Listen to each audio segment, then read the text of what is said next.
ওই কাজ করতে করতে কোনো ফাইল বা বই চাপানোর পরিপ্রেক্ষিতে উইন্ডোটা রোটেট হয়ে যায়, সেই কী করে রোটেট হয়? সিটিআরএল অল্ট ডাউন অ্যারো, তাছাড়া সিটিআরএল অল্ট রাইট অ্যারো,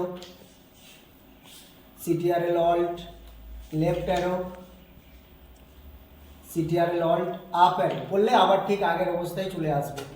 তাছাড়া ডেস্কটপের যে কোনো জায়গাতে রাইট ক্লিক, ডিসপ্লে সেটিংসে আসতে হবে, এখানে নিচের দিকে ডিসপ্লে ওরিয়েন্টেশন, এখানে landscape portrait, landscape flip, portrait flip, এগুলোর মধ্যে যে কোনো একটা করলেই রোটেটটা হয়ে যাবে। ল্যান্ডস্কেপ করলে আবার নর্মাল হয়ে যাবে।